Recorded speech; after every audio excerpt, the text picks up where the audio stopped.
ਅੱਜ ਦੀਆਂ ਖਬਰਾਂ ਵੱਲ ਚੱਲੀਏ। ਕੈਲੀਫੋਰਨੀਆ ਦੇ ਵਿੱਚ ਕਈ ਜਗ੍ਹਾ ਦੇ ਉੱਤੇ ਅੱਗਾਂ ਲੱਗੀਆਂ ਆ। ਕੁਛ 1-2 ਘੰਟੇ ਪਹਿਲਾਂ ਬੇਕਰਸਫੀਲਡ ਏਰੀਏ 'ਚ ਕਰਨ ਕਾਉਂਟੀ ਫਾਇਰ ਡਿਪਾਰਟਮੈਂਟ ਨੇ ਰਿਪੋਰਟ ਕੀਤਾ ਹੈ ਵੀ 916 ਏਕੜ ਦੇ ਵਿੱਚ ਬਰਸ਼ ਫਾਇਰ ਜੋ ਰਾਊਂਡ ਮਾਊਂਟੇਨ ਰੋਡ ਹੈ ਨਾਰਥ ਆਫ ਬੇਕਰਸਫੀਲਡ, ਉੱਥੇ ਲੱਗੀ ਆ ਅੱਜ ਆਫਟਰਨੂਨ 'ਚ 2:32 ਤੇ ਬਹੁਤ ਸਾਰੀਆਂ ਸਟਰੀਟਸ ਕਲੋਜ਼ ਕੀਤੀਆਂ, ਖਾਸ ਕਰਕੇ ਸਾਊਥ ਗ੍ਰੇਨਾਈਟ ਰੋਡ ਤੇ ਕਰਨ ਰਿਵਰ ਐਵਨਿਊ।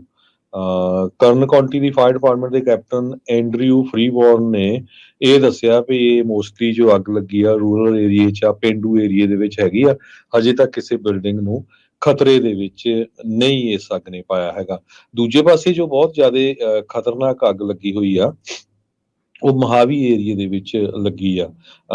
ਉਹ ਹਜੇ ਤੱਕ ਵੀ ਕੰਟਰੋਲ 'ਚ ਨਹੀਂ ਆ ਰਹੀ, ਪਰ ਹੁਣ ਕੀ ਹੋ ਰਿਹਾ ਉੱਥੇ ਬਹੁਤ ਸਾਰੇ ਜਿੱਦਾਂ ਤੂਫਾਨ ਆ, ਜੋ ਅੱਗ ਆ ਉਹ ਤੇਜ਼ੀ ਦੇ ਨਾਲ ਫੈਲ ਰਹੀ ਆ।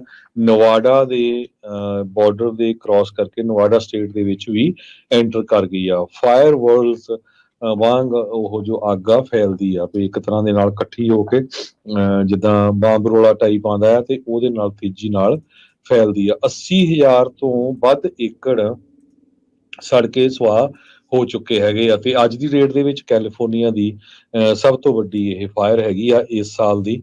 ਯਾਰਕ ਫਾਇਰ ਕਰਕੇ ਇਸ ਨੂੰ ਦੱਸਿਆ ਜਾ ਰਿਹਾ ਆ। ਫਾਇਰ ਫਾਈਟਰਸ ਕੁਛ ਕੰਟਰੋਲ ਕਰ ਸਕੇ ਸੀ ਮੰਡੇ ਰਾਤ ਨੂੰ, ਤੇ ਹਜੇ 23% ਦੇ ਕਰੀਬ ਕੰਟੇਨਡ ਰਾਈਟ ਨਾਓ ਇਹ ਹੈਗੀ ਆ।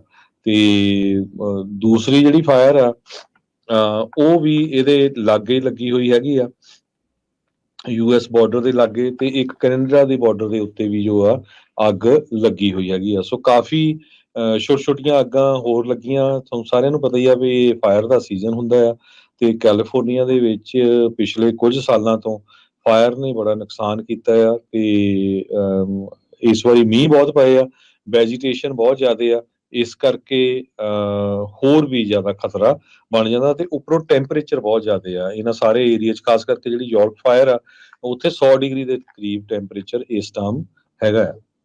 जी।